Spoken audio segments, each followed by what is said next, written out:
No, there's 7.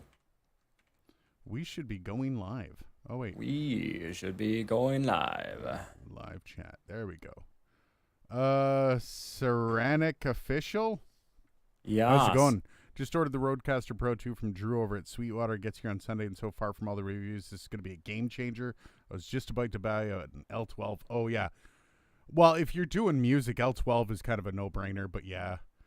They're not going to front, even though I got the Rodecaster. I had to want L20 for some recording ideas. Yeah, the L20 would open up a lot of doors for you. Yeah, we'll give it a few seconds until we get into the meat and potatoes of what this episode is named.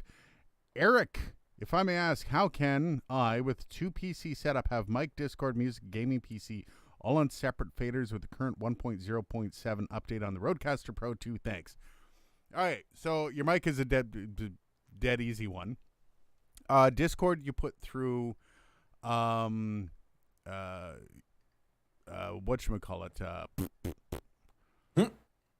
the chat. That's what it is. Make sure Discord channel is on chat channel. And then you make sure your music would be going through something on a Bluetooth device like a phone. That would be pretty simple. And the last one, gaming PC, would be USB 2. All on separate faders. There you go. So yeah, I would just run like music off your phone through the Bluetooth, and it would work just fine. I know it's a little bit limiting because there's only, you've only got the 3, but you can get pretty creative with it. It has a limiter? Holy crap. Anyone that's in the room right now, I've never met before and has never been, or I don't think has been on the live before. Welcome all the new people. Yeah, I was going to say, I'm seeing some names here that that are news for me. This live stream's usually us chatting with y'all, and looks like everybody's game for chatting. Diaz, do you have some tips on EQ for the MV7X? It sounds very thin on my voice. Dylan, the MV7X the MV7's a rather thin sounding mic on XLR, I found. To give a mic a little bit of body, what would you do? I mean, additive EQ. I would go through and do some subtractive stuff. There might be some resonant frequencies that are making it sound like the mic is a little bit too dull. So just doing the standard subtractive EQ, bring up a node, set it to a bell curve or proportional Q, bring the Q really, really high or the bandwidth really low, depending on what EQ you're using, and fish around until you find a really annoying, obnoxious resonance, and then duck it out. And then do that, like I'd say a maximum of 4 times. You don't want to go too crazy with subtractive EQ, because before you know it, you're cutting out half your signal. But yeah, I'd say, grab 4 nodes and EQ with at least 4 bell curves or proportional Q nodes. And yeah, just do a little bit of hunt and peck and try to find some obnoxious frequencies. By the way, if you're new to the stream, if you're new to the channel, just give us a thumbs up or something and just say, hey, new here. Love having the new people. And we usually have the same group of rascal misfits week after week, so it's really nice to see some new blood in here. The Geek Gauntlet podcast. How's she going, buddy? Stu George, Arvos. Not sure what your what Arvos is, but cool. I love my Rodecaster Pro 2. It works for me perfectly. Yeah, the thing is pretty powerful. I've been running into a problem we'll get into in just a second. Dylan, thanks, man.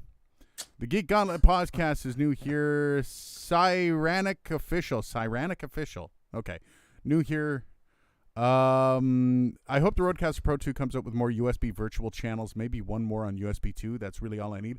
I agree. They've opened the routing floodgates, so at this point, anything's possible, right? I don't know why they wouldn't have it stock. Like, you see other options, the Revelator that has more. It would be nice.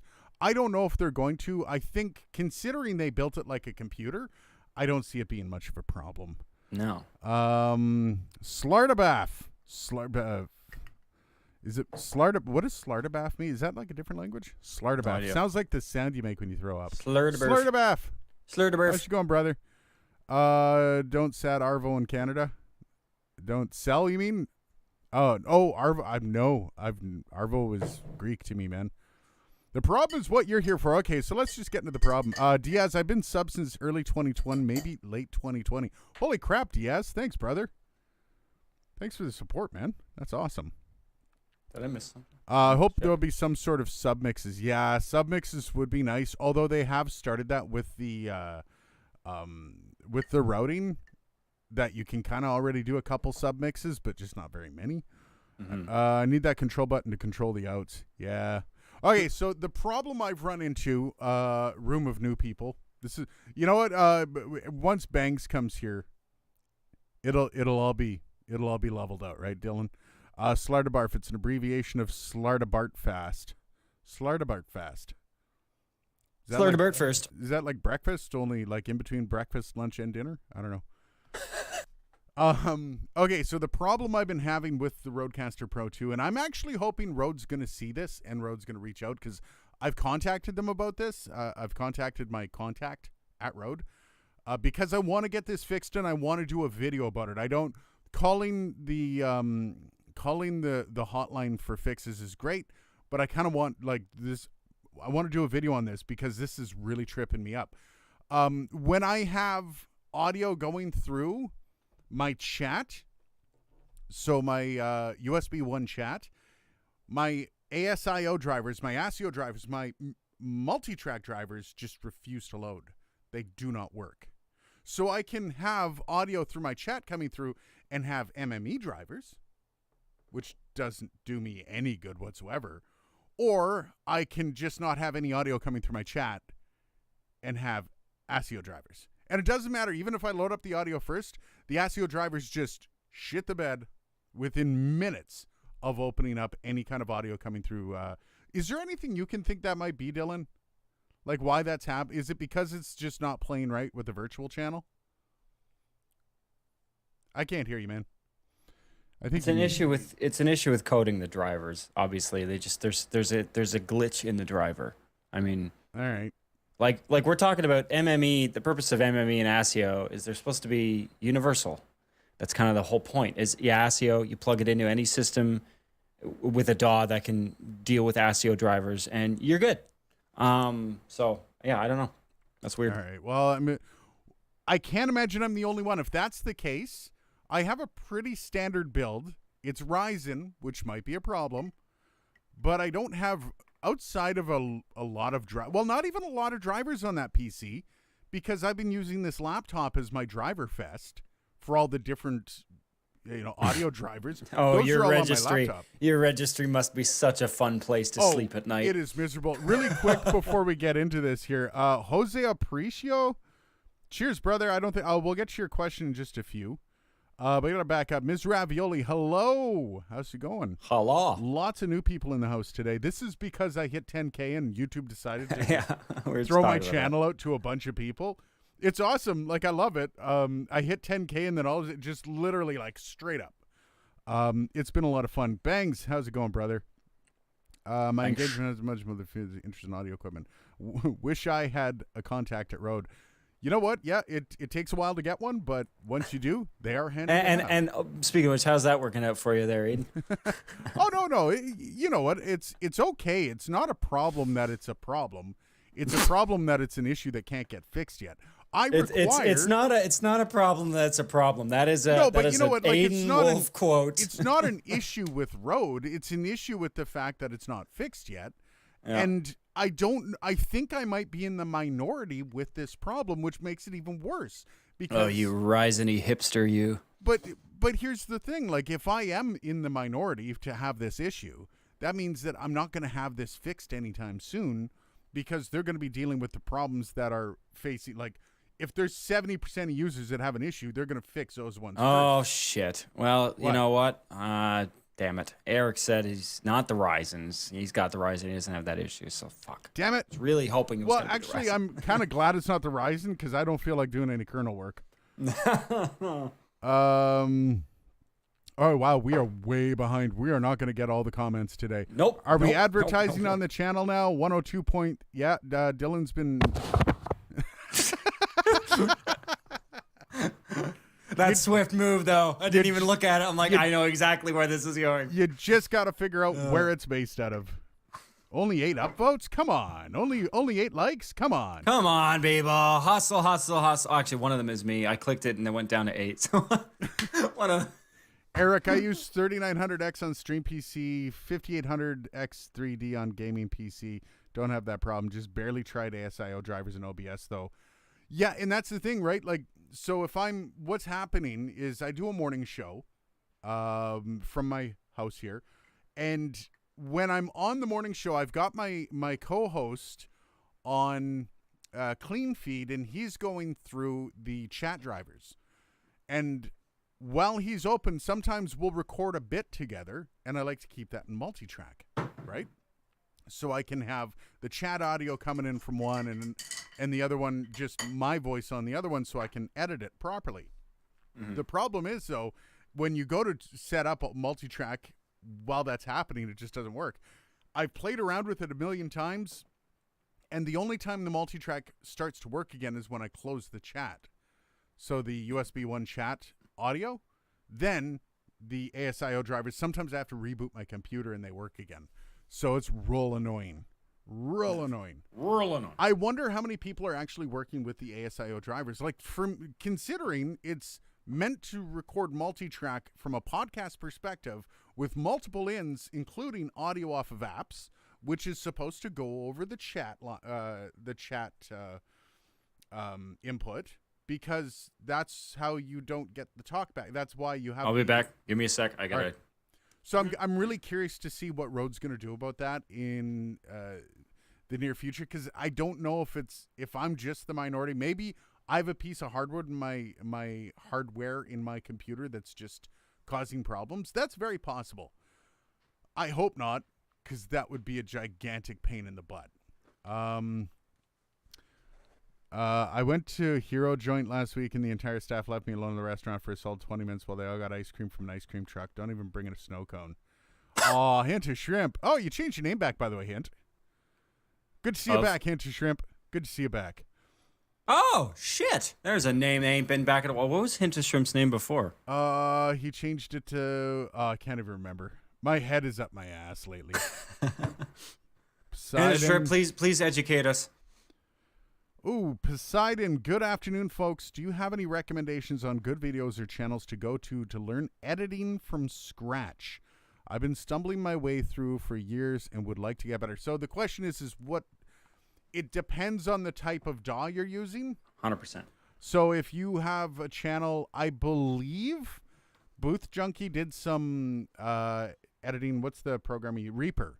I believe Booth Junkie worked with Reaper. There are some great channels out there that teach the basics of Adobe Audition. If it's Pro Tools, I don't know any Pro Tools. There aren't a ton of channels that specifically focus on editing. I mean, if you want to reach out to me on the side, we could do a Skype session and I can show you everything you need to know, because Pro Tools has been my daily driver for like the last 10 years. But you're probably not using Pro Tools.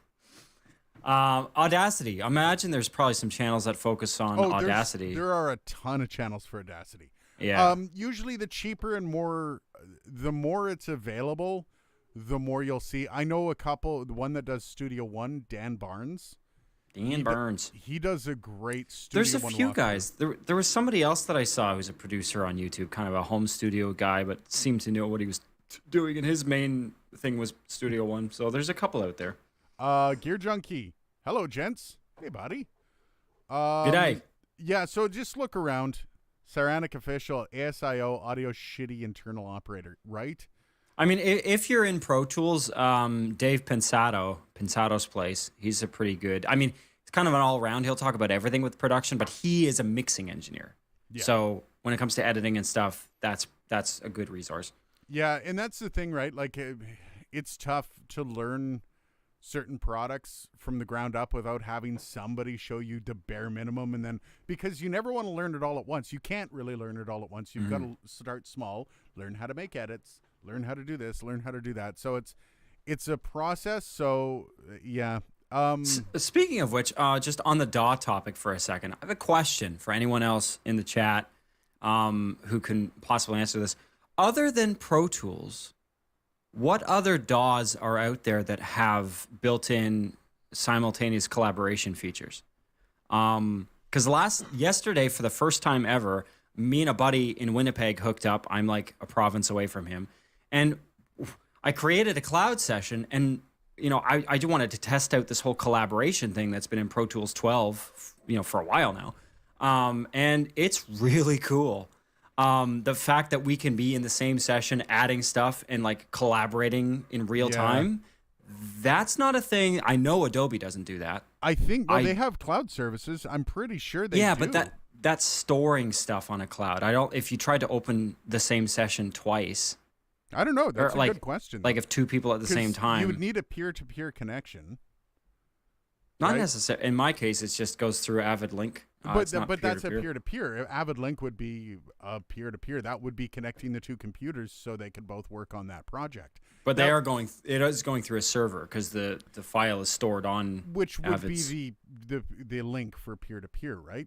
That server would be the link. It's peer-to-peer just means that two computers can kind of link. Well, yeah, but peer-to-peer, there's client server and then peer-to-peer. Those are two different architectures. Yes. So if it goes through a server, that means it's client server. If it's going directly from one computer straight to the other, then it's peer-to-peer. So, but for you to both access at the same time. Well, and we can I can surrender control of a track to him, and he can add a file, upload it, the little. Whoa. Nodes exactly the changes that he made. Same thing, vice versa. It's really cool. And I don't think Cubase or Nuendo have a feature like that. 2 seconds. It was interesting. We dropped for like a second there, and I realized my internet isn't plugged into my laptop. All right, 1 second. Okay, Wi-Fi sucks. Okay. I'll continue talking about that. Yeah. So it's one of the things I've been talking to it about it to people at work now. In the radio business about how we could use this. And there's lots of use cases for collaborating on the same session. And the best thing is you can use Pro Tools first. You can use a free version, and I can link up with you, and we can collab on a song or on a spot or on any piece of audio that's in a session, which is kind of neat. Maybe I'll just bite the bullet and buy Pro Tools so we can work together like that. That would be just good. No. You missed what I just said, I think. Okay. All right. I just said that so you can use Pro Tools first with the collaboration tools, which is the free version. I'm not getting the free version. So the only real difference is, the free version comes with a few less plugins, and it limits you to 16 tracks. But other than that, you have the same functionality as full PT. Now, if you want to get full Pro Tools, I'm sure Avid would appreciate it. I might as well if I'm going to be using it as a main driver, and if I'm going to use it, it's going to be my main driver. I'm not getting Pro Tools for a backup. And then if you get it, we could do a video demonstrating. We can record one of the songs that we do. That's a good and we idea. could do the video using the collaboration. And how much is their monthly? It's about around what Adobe's is. $20 a month. Pro Tools. Yeah, you look into that. Pro Tools subscription. Save 33%. All right, well, excluding the savings, because that's going to end at some point. I hate when they do save on subscriptions. It's like I see that and I'm like, yeah, this is going to end. This is going to be over. Beresford Productions. Question, I have a secondhand gaming laptop. Are there any problems recording using the USB audio interface with a laptop? Nope. No, I mean, well, it depends on the laptop. Well, if it's a secondhand gaming laptop, I was going to say, if it's a gaming laptop, you're probably good. Those things are armed to the teeth. So it is. So, oh Jesus. Okay, it's. How much is it? I feel so bad saying this. It's $49 a month. Holy shit! Is that US? And so, but if you do it yearly, if you do a yearly lease, basically, it's $39. So they cut $10 off. Yeah, okay, so, and that's what I would do. That's still $450, $500, probably US. Yep. And how much is it to buy it? $750 or something? To buy outright, well, and you have to search for this because it's not, they don't advertise this anymore. Pro Tools Perpetual. Fuck off. No, not subscription pricing. Lick my bully wollocks. Get out of here. Would I recommend Vegas Pro as a DAW? If you're just doing narration over video, yeah. Vegas Pro is fine. Vegas Pro is actually a very powerful little program. The difference is it just doesn't get as much support as the Premiere Pro, the basically the Adobe Suite, Avid, all that, it does not get anywhere near as much support. So you're not going to find as many plugins. You're not going to find not plugins. So like when people create content for it, like God, Fridays suck for brain power. Okay. So there's now something that's in the middle between. It used to be called Pro Tools Express, but now it's called Pro Tools Artist. And it's $9.99 a month, and it gives you 32 tracks, 64 MIDI tracks, all of the same sort of benefits, 16 simultaneous recording inputs, and it's $9.99 a month. So that's actually not that bad. So $10 a month. There's no other issues. Nope, that's it. Pro Tools Artist included plugins and instruments, 100 plus, simultaneous recording input 16, audio tracks 32, MIDI tracks 64. Sean wants to know what microphone I'm using. Sean, this is the Sex mic, and that's all I'm going to tell you. Sennheiser No. MKH416. No, I'm using, remember the Sex mic, Dylan? The last time we were talking, I was telling you about a mic that I was reviewing. Oh, yeah. Yeah, this is now called the Sex mic. The review is due out next Monday. I coined that. I told you that. Oh, okay. I will put something in the video. I'll put a little note at the top of the screen that Dylan calls it the Sex mic. That's what it spells. I can't help it. All right, so it's the Sex mic. So that's all you need to know. Next Monday, that's coming out. This Monday, I believe. I'm reviewing the Q9U. Billboarding son of a bitch. Yeah, that Q9U is such a bad mic. All right, anyways, wait. Links are in the description. Yeah, anything that's subscription route sucks. Like I'll pay $10 a month for recording software. I was gonna say you're paying what, $50 a month for Master Collection right now? Not even close because I'm a teacher. Oh, you asshole. Yeah. Fuck you. Yeah. Fuck you. You fucking asshole. Yeah, I just as soon as I got on with Algonquin, I called them. I'm like, I'm a teacher now, and they're like, okay, all right. Well, when I'm back where you are, you're gonna hook me up. We're gonna be teachers. Let's do it. Yeah, that's fine, man. I'm more than happy to. I think I get like 3 instances of it. So. Oh, nice. Oh, really? Yeah. All right. Well, let's do it. Yeah. I'm using 2, so I'll check.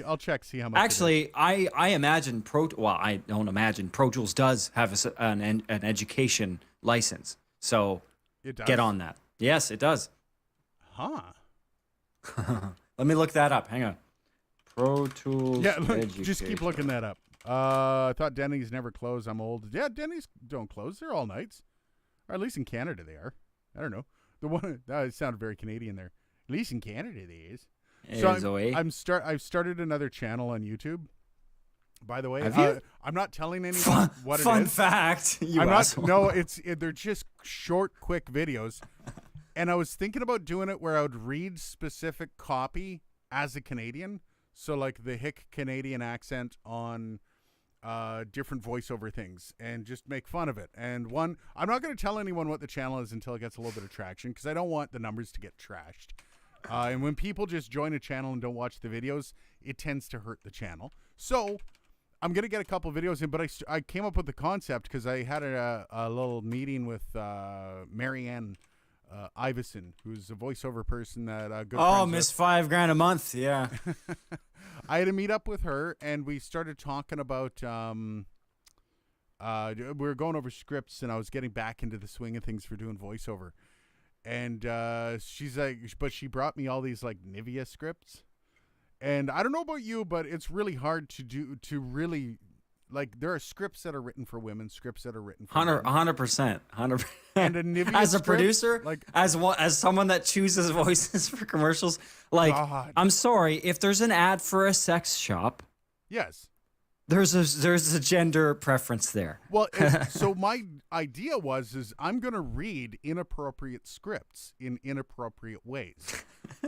So the whole channel is going to be like 30 to 1 minute reads of me just reading a script inappropriately. That's all it's going to be. That's awesome. And so once I get enough videos on there and a little bit of movement, I'll share the channel. But for now, it's hilarious. Sweet. So I got good news for you. What's that? As an educator, you can get Pro Tools Studio, which is for all intents and purposes the full version of Pro Tools, for $10.83 a month.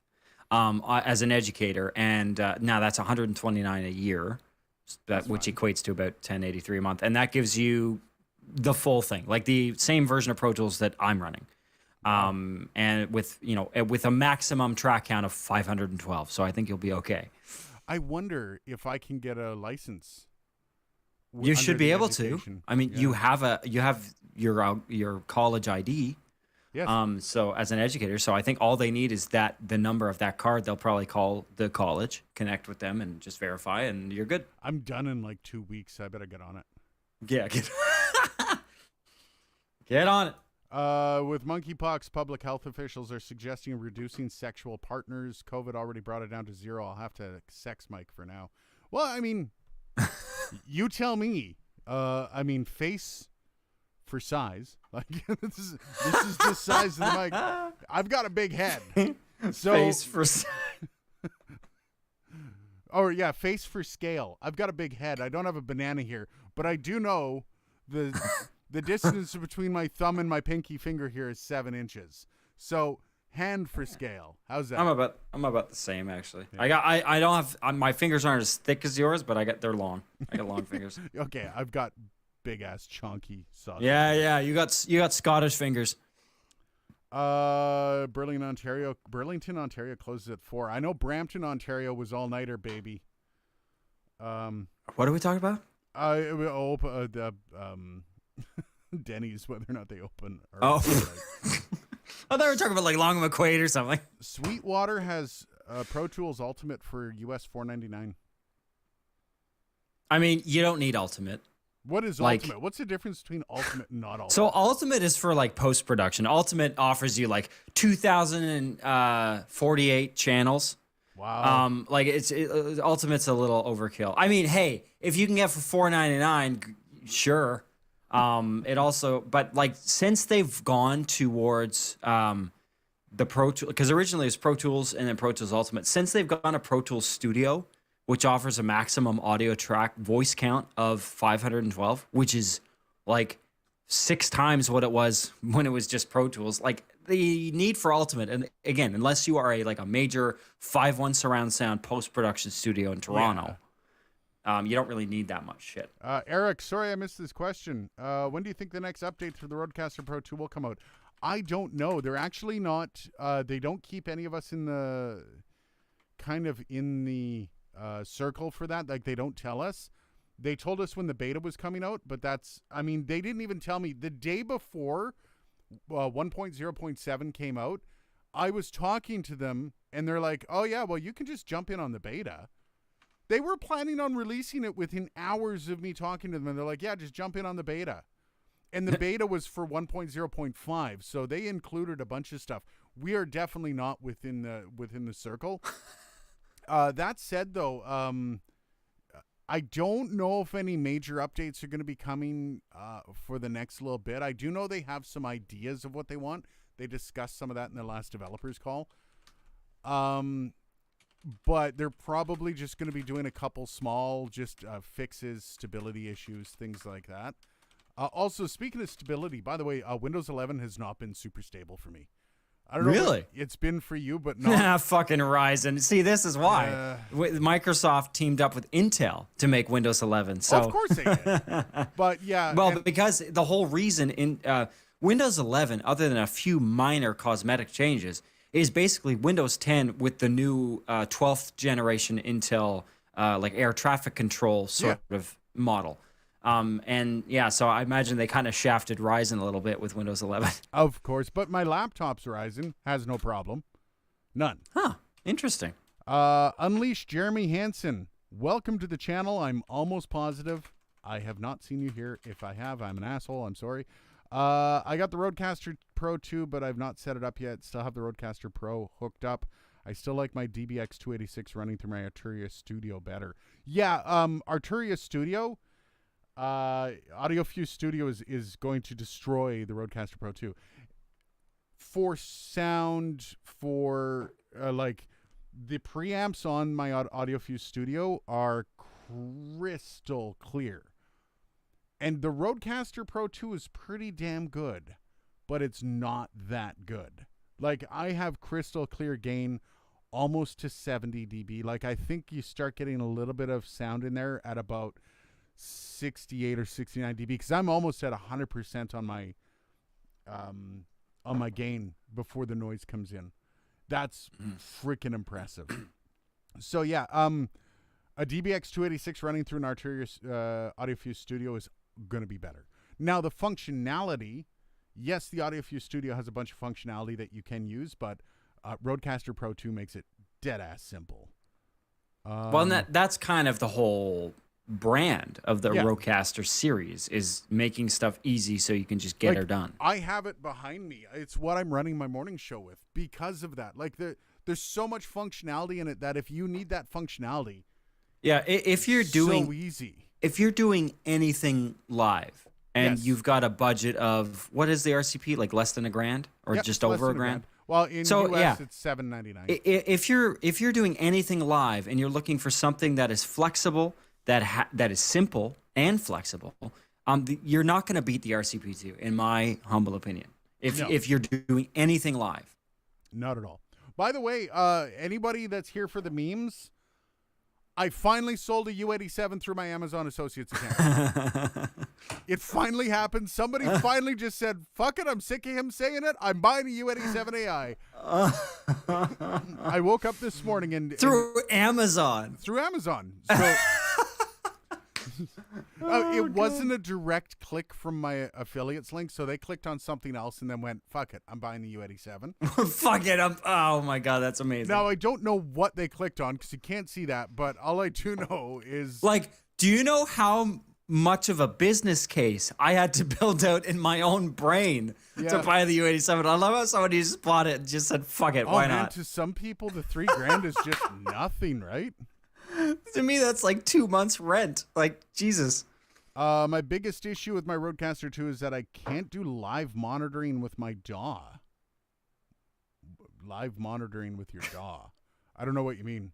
Oh, yes, I know what he means. They mean when you can, like when you hit record enable and you're monitoring the input while you're recording. Oh, okay, yeah. That's stupid. Most like Pro Tools, that's brain dead simple. I know Cubase, that's simple. Nuendo, it's simple. Even Audition, I think there's a way to do that. Yeah, that's why I'm kind of curious what Beards and Banjos. What DAW are you using? Because I have no issue with that. Yeah, I mean, I don't doubt it. I'm sure there are DAWs that don't allow you to input monitor. I know in Adobe, when you're working in the destructive editor, the audio editor, there's no, like if you're recording in there, it doesn't do foldback. It doesn't do any kind of input monitoring. Too much latency? Oh, that'd be your PC, that's your interface. Or your PC or your interface. If you're... Well, if it's a Rodecaster Pro 2, it doesn't have it. It's USB-C 3.0. Okay, I missed that. Yeah, so so if it's a Rodecaster, then it's definitely... your PC, or you've got to go into your settings of your DAW and change the buffer. Yeah. Beards and Banjos, he says, Logic, I have no problem with my Scarlett. That's wild because your Mac should be setting your buffer as low as possible. It sometimes, though, it doesn't. So I don't use Logic. I don't use Mac. So off the top of my head, I'm not sure. I know Logic and Pro Tools are very similar, but look up how to change the hardware buffer size in Logic and see, because I guarantee that's probably set to 512 or 1028 or something stupid. That's by the way, Beards and Banjos, I have no idea how much I made off the U87 sale because I make other sales at the same time and it doesn't do a breakdown of how much you made for that one product. Oh, well, I mean, so do you have a percentage? No, there's no set percentage. Sometimes it's it depends on where the product came from. I do know that on $1,000 I make maybe $12. Wow, that's a shitty percentage. Not really. I mean, that's not great. That's like 1%. No, I'll make. Sorry, that's 500. So yeah, on 1,000, I'll make about 22 to $23. Okay, I mean that's better. So yeah, but it depends on what it is. Some things I've sold a $400 thing and gotten $30. So we'll assume you're getting maybe minimum 30 to $50 from the sale of the U87 because that's almost a $4,000 mic. Yep, 3,900 Canadian anyway. 3,900. On Sneed, wow. Mobile Tech. See, I bought it for 3,100 because they had some deal with Neumann where if they pretend it's a demo, they can sell it for cheaper, but it hasn't been touched. Sneed Mobile Tech, one of the wrenches, finally in the chat. Welcome, Sneed. Hosting it is good to see you. Peace to the live chat.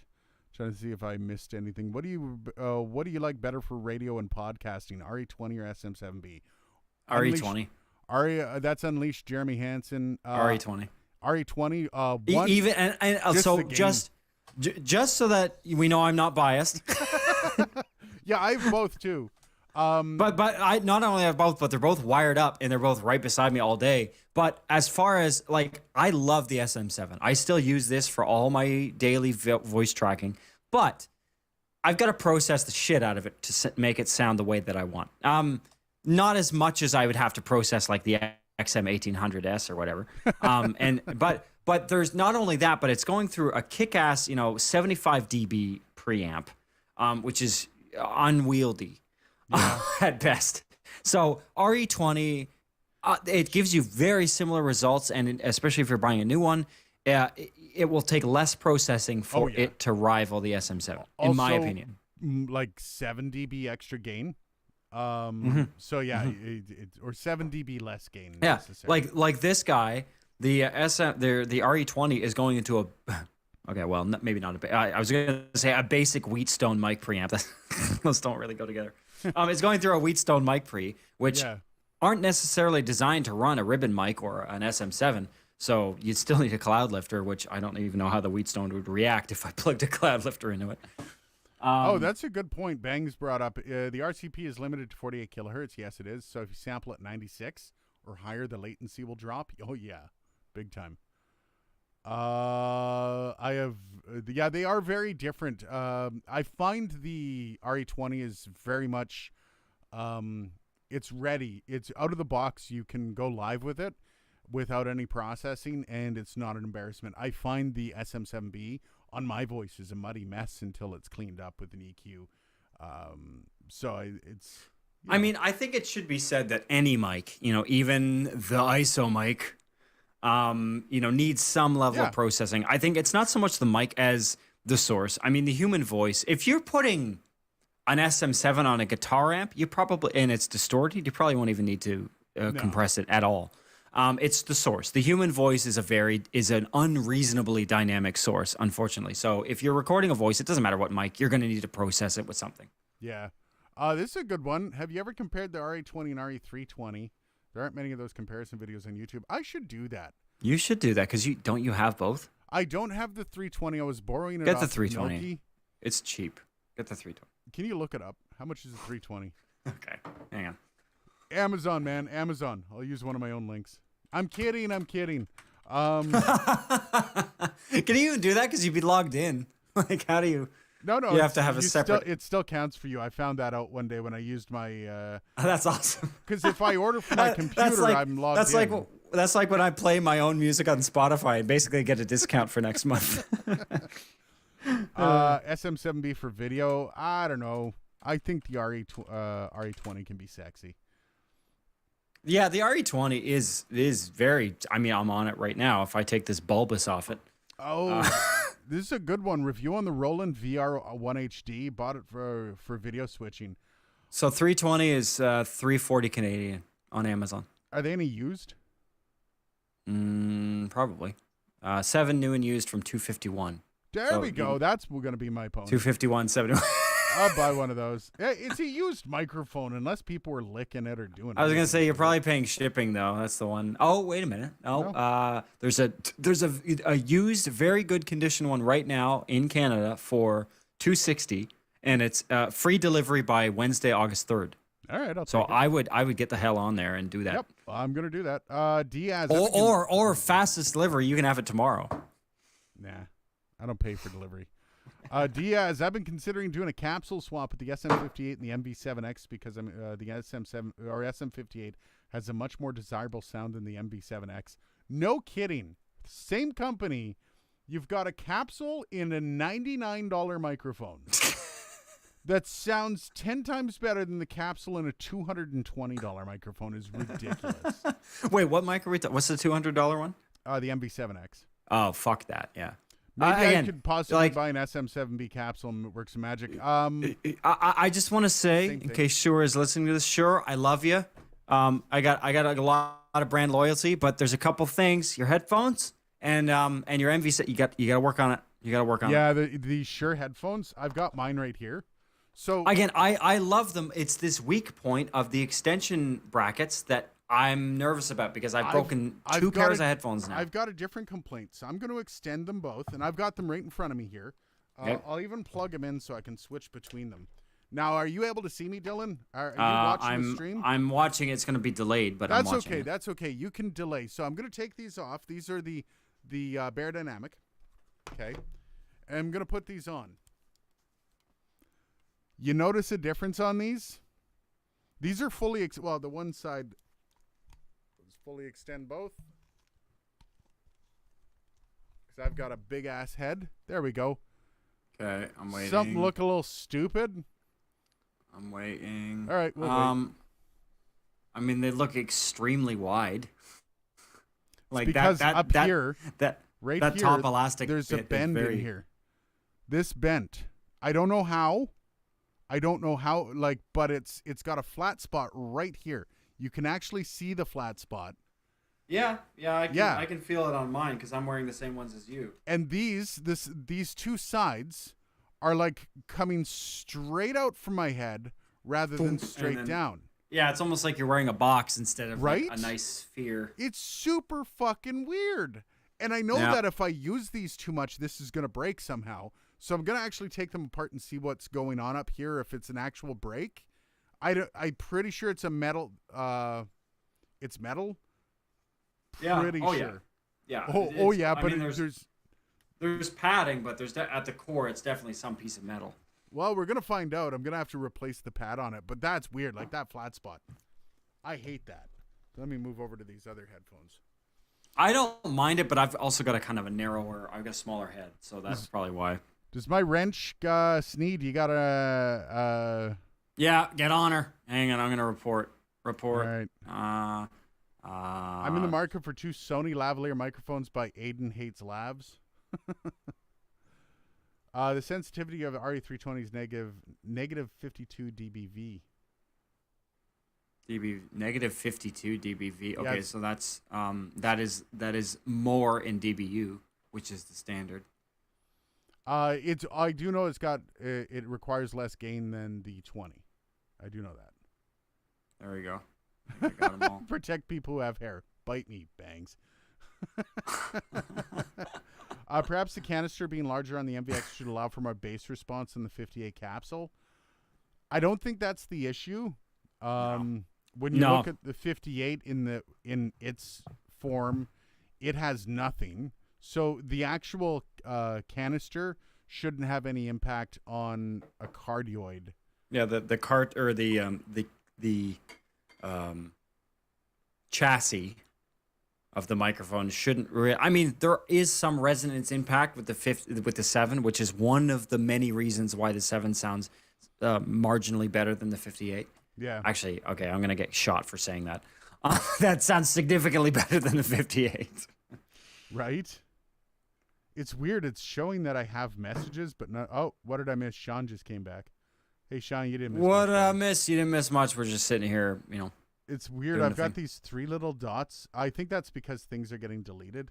Camille, how's she going, buddy? Camille Backstein. Favorite lavalier mic. My admission here is I haven't worked with enough lavs to asshole. To actually form an opinion. What? How many lavs have you worked with, Dylan? Show off, buddy. Show off. Like 4.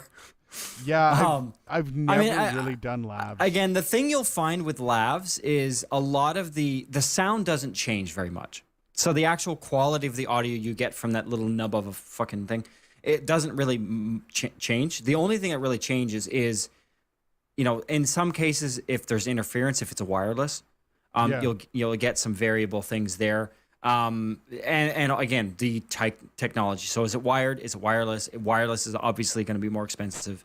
But a lot of what makes a lavalier sound better or worse is how you place it. And every outfit, as anyone who's ever worked with a lavalier mic more than one occasion knows, it's all about placement and how close and cleanly you can get a line to the mouth. Yep. No, Like some people put it under their lapel and it's all like it's like no shit.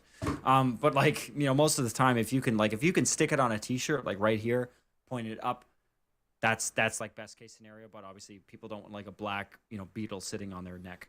Well, I've seen I've watched some videos on placement and all that, and I wouldn't mind getting a really nice one. I just haven't had the need, especially since I have the MKH 416. I really don't have a need to dive into them. And until companies decide they want to start sending them to me to play around with, I'm probably not going to buy one anytime soon. Dylan volume boosted. Aiden low. Am I really that low? I just brought Dylan down a little bit. I was gonna say you haven't changed for me. You sound exactly the same. So I don't know what they're talking about. It's actually showing me peaking higher than you, so I'm not exactly sure. Oh, it's swapped. Okay.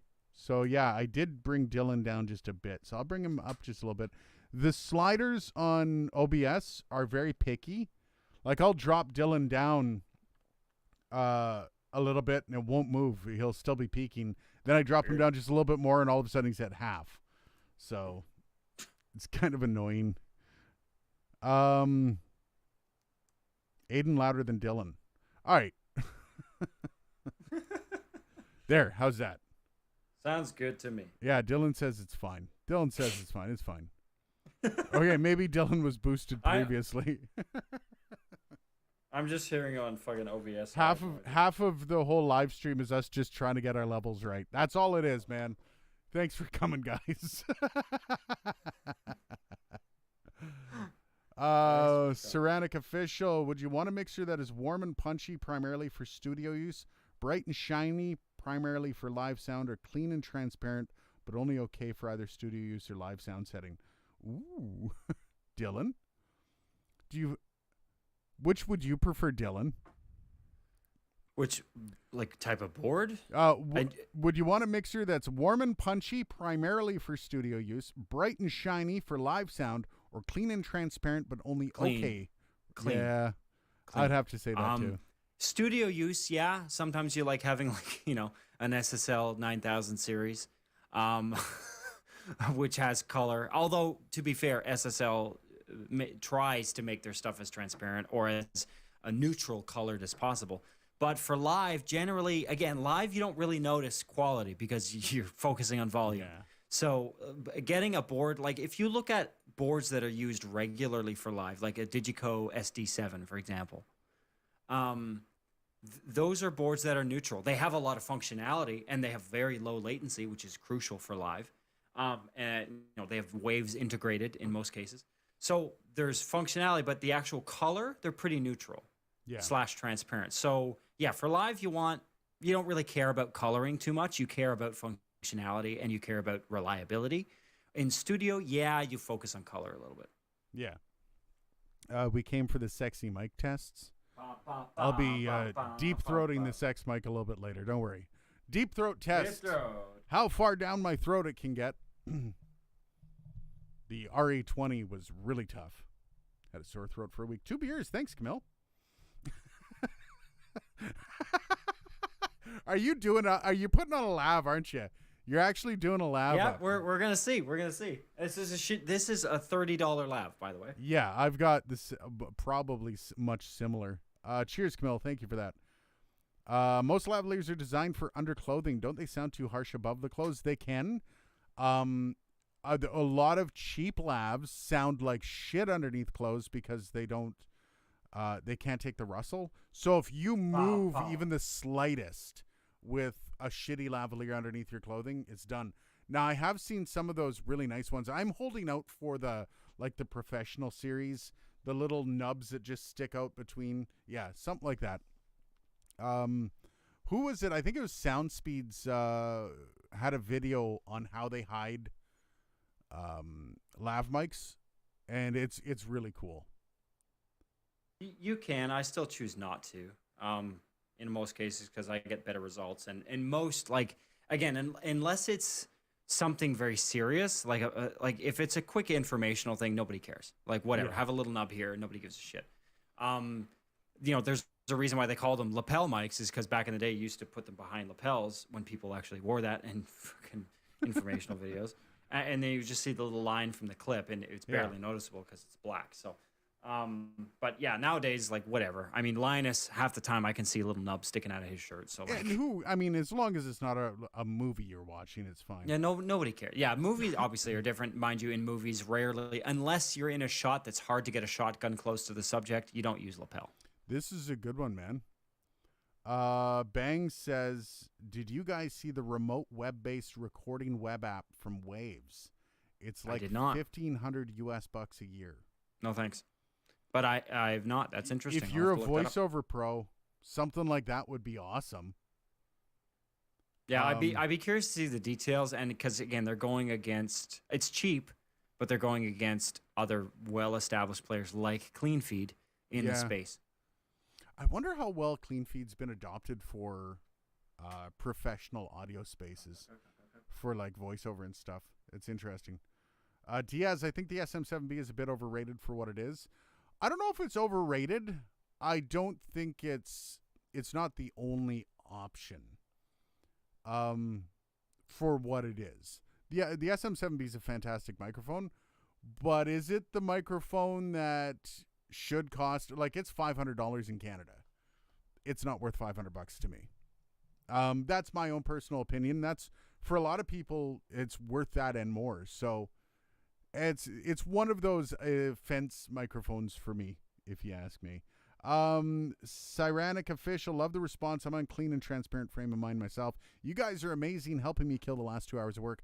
Cheers, man. Hopefully that's what this is all about. Hopefully we can help you kill time. If your boss asks, you're just doing like a WMIS maybe program for work, or yeah, you're muted, Dylan. I was going to say, we can continue to do the live stream in the tonal nature of a corporate instructional video. So you will notice that the label on this one, why do they swear in this WMIS video? Movies like Anchorman, yeah. I'm waiting for the Blue Yeti Laboratory Lab. Oh, God. The only Omni Lab that you can't talk into the top. SM7B as a lav. Good luck hiding that. Yeah, that would just fits under the shirt. I just have a gigantic nipple. It's not a microphone. Larry's YouTube channel. Larry, how's she going? Love the name of the YouTube channel, by the way. What website's that on? SM7B isn't overrated. I just think it's overhyped, like a lot of streamers buy it, and it's kind of overkill for new streamers. And the worst part... SM7B has a laugh. Just going to leave that. I got the Q9U in reaching distance. I don't think this would fit. It's very clearly not plugged in, but... It is overkill for new streamers, and most people, one, can't drive it. Two, they have no ability to clean up the sound in a live environment. Like with the new Rodecaster Pros, you can actually apply a 3-band EQ to any microphone. Which can you apply a intelligent noise gate? The noise gate's not bad on an SM7B. It's not bad. Oh, so you've tried it on the RCP2? Yeah. Oh, nice. I don't get noise gates do nothing for me. Because of my environment, a noise gate's ridiculous. In fact, all it will do is just harm my audio if I have it on. It's not going to do anything better for me. A noise gate, yes. An expander, no. Expanders are not as effective as noise gates, but that's kind of the point. They're supposed to be more transparent. They're supposed to sound more natural. Whereas when noise gate, when you get the I hate every that. time somebody finishes talking. I hate that. Yeah. Cyranic, I jumped on the SM7B train once. I found out it was used as a kick mic for Metallica. That's cool. Ooh. I did not know that. Yeah, I'm not surprised because as I was telling one of my buddies the other day who was asking, what does, SM7 sounds good on guitar. I was like, man, music producers have been using the SM7 on bass amps, kick drums, snare bottom mics, fucking lots of shit for years. I saw one recording where they used a 57, or sorry, an SM7B on the top mic of every drum on a drum kit. That's and cool. It sounded amazing. It looked horrible, but it sounded amazing. Yeah, Sneed. A mic that is worth it all depends on the use. For example, I do all my voiceover and live stream with it and sound tremendous. To me, it's worth it. Yeah, and that's the thing, right? And that's per person. I mean, people say that about the U87. There's lots of people, go on Gear Junkie, there's shit tons of people that hate the U87 AI. But if it does what you want it to do, and it sounds good for what you want it to do, that's all that matters. Stu George with a good question. The SE V7X good for miking up a guitar tube amp, or the V7 then better than 7X? The V7X is the SE version of the 57. So it's actually intended for guitar amps. I've never mic'd up a guitar amp with a V7X. I can't tell you. I do know there's a lot of people that love it, but I can't honestly give you an opinion on that. I can tell you that there are a lot of people that love it. Is that a blue Yeti in your pants, or are you happy to see me? Blue Yeti's kind of small. Diaz, not everyone can treat your space. Sneed. That doesn't really answer the question, though, Diaz. Put a snowball in your pants. Yeah, and that's like, I'll give Rode a lot of credit as to what Sneed said.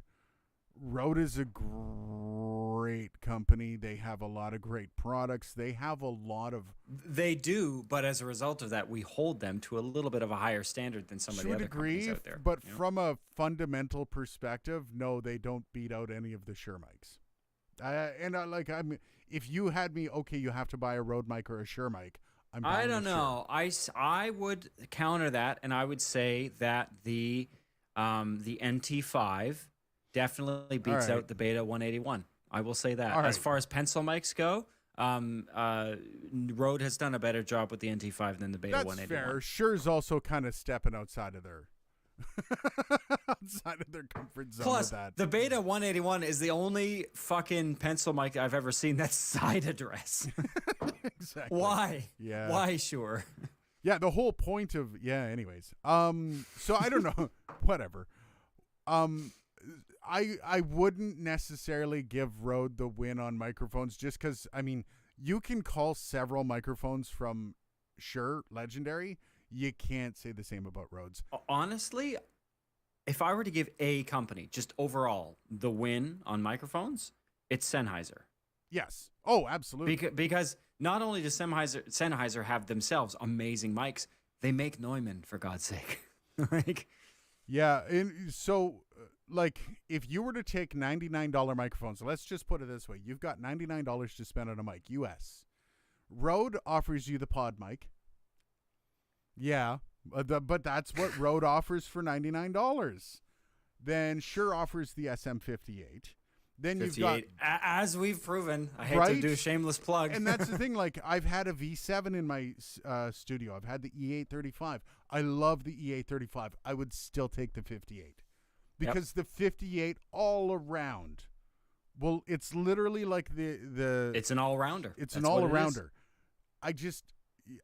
Shure wins every single time. Now, if you're looking at the Shure SM7B versus what would Rode have that would counter the SM7B? Not really much. Nothing, to my knowledge. No, Rode's, I'd say the NT2A would be the closest. But it's a condenser. It's completely different technology. But Rode also doesn't really do dynamic mics. It's not their thing. In the same way that Shure doesn't really do condenser mics. That's not really their thing either, other than the Beta 181.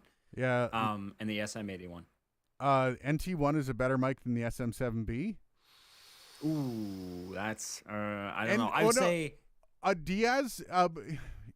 I would say maybe the NT2A might be a better mic than the S, but I see the NT1's used by a lot of professionals for voiceover. Thanks, Larry. I'm not even down there yet. I'm sure something just happened. We got $1. Thanks, Larry. Thanks, brother. Cheers, brother. But if you can treat your space, it's always better. Yeah, you know what? I lean towards condensers over dynamics 9 times out of 10. Assuming you can treat your space. But that's the thing. I have the ability to use a condenser in my space. Yeah. Not everyone does. So, yeah, I don't know, man. We're literally arguing X's and O's here, apples and oranges. Yeah. Camille, first, RE20 is with the shock absorber for big YouTube use. SM7B much more usable for that. Second, it looks like a penis.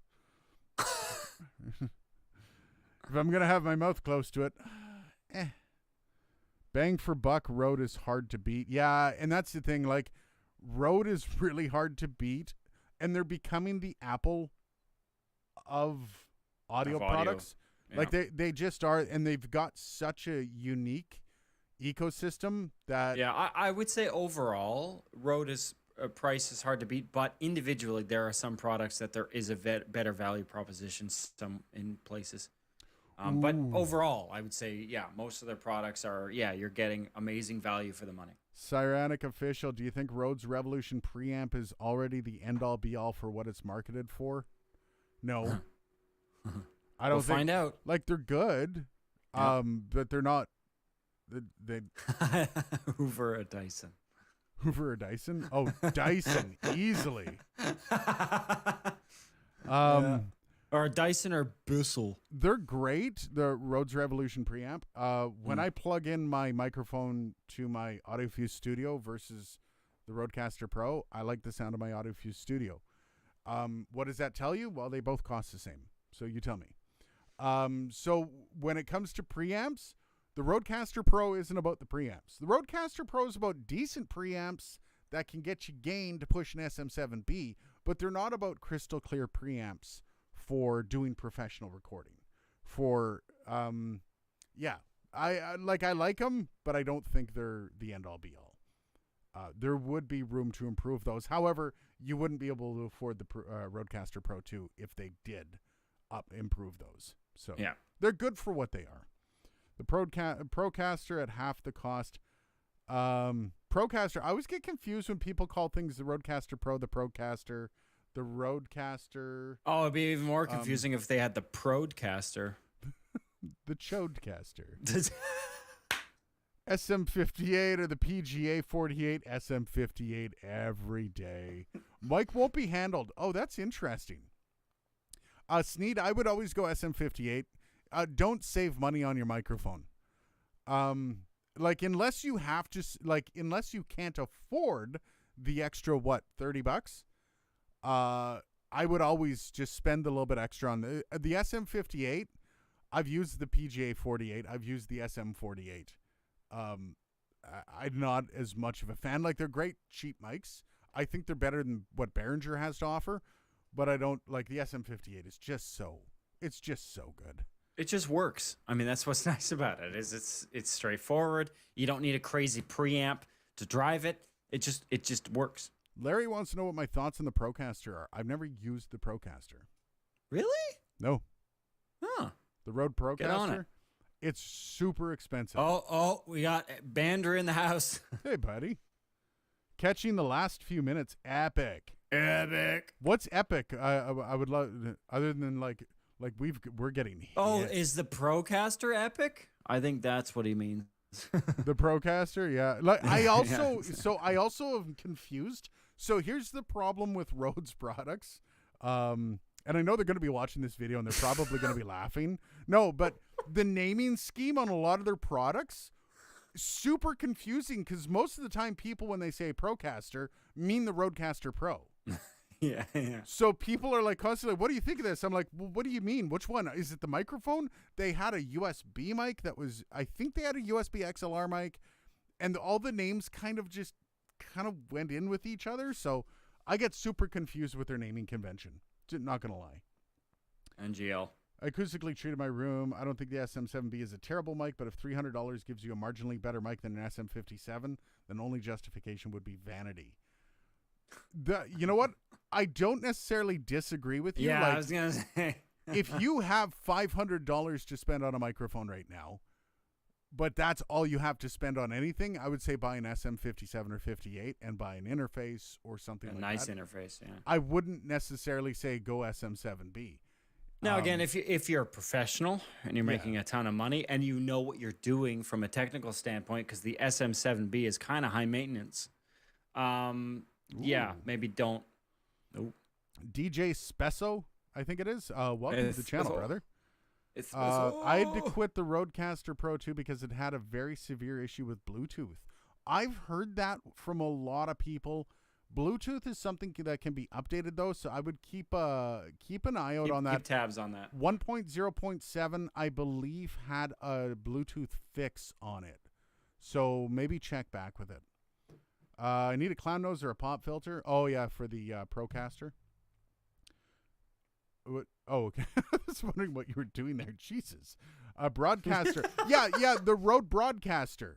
So they had the Rode Broadcaster, the Rode Procaster, the Rode. Okay, come on. Okay, Rode, stop doing casters. No more castor oil, man. Well, also we're done with it. Yeah, the Procaster is US 220, and in Canada, that's just unless Rode wants to send it to me, I'm probably not going to try it. The Rode Fatmaster Pro Lavalier. God Fatmaster. Damn. That's great. I laughed about that. Larry's, I think there's better sounding mics in the NT1 at its price for Absolutely. some voices. Yeah. Yep. Yeah, the NT1 is super safe. The LCT 440 Pure is phenomenal, but it's a very sibilant mic if you're not careful with it. Yeah. TLM 103 or MKH 416 for audiobook Zerafail. If you want to ask anybody about sibilance, just ask Aiden. Sibilance. Aiden knows about sibilance. Oh man, the MKH 416. The amount of de-esser I need on this fucking thing when I do videos up, Jesus. Zerafail, TLM 103 or MKH 416 for audiobook, MKH 416. However, your voice would determine the final. Rent one if you can and record with it and see how it is. Most music stores or audio stores will let you rent. Very different profiles on those two microphones. And also, if you don't have a dead room, the MKH 416 will give you some warble for your troubles. Naked Game XYZ, tell me more. Is there a naked game? Were we doing a naked game? Naked game? Not to my knowledge. Game. We were throwing microphones in our shirts and pretending they were. Yeah, we were. Yeah, there we go. It's my lavalier, the Q9U worst lavalier ever. All right, I gotta skip down. I'm way behind. Yeah. Oh, so by the way, I got called to somebody. So because this channel started to pop a little bit after I hit 10K. I've been getting a lot of movement on both the SM7B versus SM58 video. So the one we did together. There's a throwback. But also the one where I physically took the transformer out of the SM58 to turn it into an SM7B. One guy got real mad at me. He's like, "You do understand that the transformer is more for game or for matching, matching impedance matching. It has nothing to do with the actual sound. It has fun fact is called physics, ass hat. Putting a transformer in something will color the signal. Fun fact. I don't understand the amount of vitriol that I've received for that fucking video. That's so dumb. Some people just get cringy and nervous. They're like, "Oh, look at he's doing surgery." Oh no. Even our video, the amount of hate I've received. Why? My God. What was the hate on the grounds of? Just on like, oh no, the SM7B is so much better than the 58. No, it's not. I mean, okay, the SM7B is better. It's not price matched better though. Like, if it was better, it'd be $150. Then it would be better.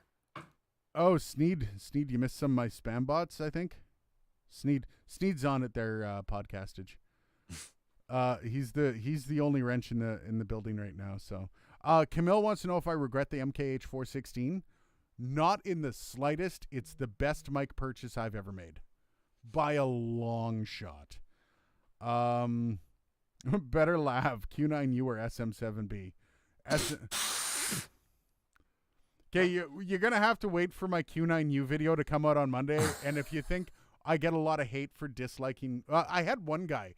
One guy actually like called me out and he's like, "Oh, don't quit your day job. You suck." And so I just talked to him for a bit and he apologized. We're the first person on YouTube to apologize for being a dick in comments. Well, okay. Well, how did that like walk us through that? I basically said, "Why would you just insult me? Why don't you actually present some sort of an argument either way?" And he's just like, "I'm just sick of people being super negative." I'm like, as a reviewer, that's my job. If I don't like something, I'm not. Yeah, Gonna... it's not being negative. It's being honest. Yeah. Right. That's the key. Is we're talking about the goods, the bads, and the uglies. Right. And finally, he came around. He's like, "I'm sorry. I'm just in a bad mood," and we had a little chat about it. It was quite nice. And then the other guy basically did the same thing to me today. He's like, "Oh, you're an idiot. You don't know what you're talking about." But he wouldn't respond to me. It's sad. It kind of hurt. Well, that's the internet for you. Any second somebody gets people are really happy behind their keyboards. Yeah. The second you call them out, they're like, but it's like, shut up. But it's cool. I've actually gotten this larger pool of people to get pissed off with me since I hit 10K. Yeah. So it's kind of nice. I like diversity in the people that are going to be mad at me. So there's a whole conversation going on in the comments right now. Yeah, that's cool. No microphone above $100 dynamic gives you price to performance that's worth it. Amen. And well, the SM7B if for specialized use, but if you're just looking for a dynamic microphone, no. The SM58. Price to performance. Podcast. So what's going on? Who deleted their stream? I don't know. The Beanie stream. Lost. Did you see the 10-minute aborted stream last night? Censorship is annoying. Self-censorship. Whose stream? Whose aborted stream? Oh, my God. What happened? Wait, I thought abortion was not legal anymore. No. They're just talking. I didn't. I went there. I'm going to check out what happened there. Haha. I need to know whose stream. Who's doing that? Beanie Man? Yeah, who are we talking about here? I don't know. I guess Bandrew. I mean, Bandrew's the only Beanie Man I know of. A guest got spicy. Oh, I love weird. Spicy guests. Yeah, me too. How do you get mics? Larry's YouTube channel. How do you get mics to review? Larry, very interesting concept that I did was at first I would just buy them and return them. I did buy some. I'm actually from a bit of a privileged perspective where I'm well off, not well off, like I'm not rich, but I don't like I can go buy mics and it doesn't hurt me. However, I did start at one point I approached Long and McQuaid in Canada here and I asked them to do a bit of a partnership where they would rent me the mics for free and I would do a review and I'd return them. And that actually worked for some time. And after a little while, by the way, you can do that with any company. Most companies will do that because it's free coverage for them. And if you're in the U.S. and let's say you get an arrangement with Sweetwater, you just put Sweetwater's name on it. And they'll be more than happy to lend you a mic. And then just not retailers, but distributors started getting a hold of me. And then brands. When I hit about 3,000 subs, brands started calling me and saying, "Hey, would you like to try this one out?" And you should send a message to that one brand that were real assholes to you. I forget which company that was, but I know you didn't. You weren't public about it. I didn't publicly say that. Yeah. You know what? I've been in contact with them. Everything's fine. Oh, nice. Yeah. So no messages needed. I remember you read me that message. Like, what a dick thing to say. Yeah. I mean, I get it. Business is business, but still. So yeah, basically it's just been grind, ask. I would call companies and just flat out say, "Hey, I would love to review this." Zoom was one of the first ones that took a chance on me. Zoom sent me the P4, eventually the P8. I just literally called a distributor and said, "Hey man, I'm a reviewer in Ottawa, Ontario, Canada. I would like to review this product. Could you send me one?" And most of them would want it back, and that's fine. I didn't really want to collect the gear. And it really just snowballed from there. Your shelf is already a little bit too packed. Yeah, like my shelf doesn't need any more weight on it. But at the same time, like with microphones, I wanted to keep some of them because they, when you're doing a comparison, you need to, I have an NT1 that I can throw on and I can say this is what it sounds like compared to the NT1. But for a lot of the gear, like I don't want a P4 sitting around my studio. A lot of people think that getting the product is like some big reward. Not really. I don't have anything to do with a P4. Like I'm not going to sell it. It's just, so it just sits around. Cyrannic Official. I'm going to work on your name, brother. Really enjoying you guys' show. I got to go, but keep grinding. I look forward to the next time. Well, we're going to be going soon, too. Keep pissing the haters off. Just means that you're going in the right direction. Amen. Yeah. That's what I do. Peace, love, and chicken 100%. grease. By the way, Cyrannic official, hopefully you're still here for this. We're not actually going to be going live for the next 2 weeks. I'm on vacation.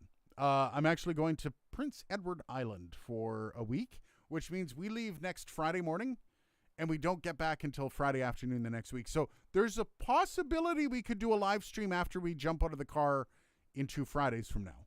Possibility, but I might get back a little late. So I will be here. I'm still wondering who that spicy guest was and what the live stream was. Yeah. Somebody want to answer that? Holy 20, Jesus. Sneed Mobile Tech pro tip: activate subscriber can only chat. Okay, What? yeah, I'll do that. Sneed. Sorry, brother. I'm making more work for you than you need. Sorry, man. I didn't even realize that wasn't clicked. But we're pretty much done here. It's been an hour and a half. Yeah. Creating daily. Haha. I'm rich. I can afford mics. Love it. I'm not rich. You're not living paycheck to paycheck. No, I don't live paycheck to paycheck. Yeah. And I'm good with my money. But then I work a very average job. My wife is super hot and makes a lot of money though. That helps. Sean wants to know if anyone has an air fryer. Hit him up. Hit him up if you've got an air fryer. I got an air fryer. All right. Cheers, guys. I love you. Thank you very much for coming out. Any of the new people, thank you very much for coming out, and hopefully we'll see you here. Next week we'll be taking a little bit of time off, and we'll see you then. We'll see you probably mid-August. Cheers, guys.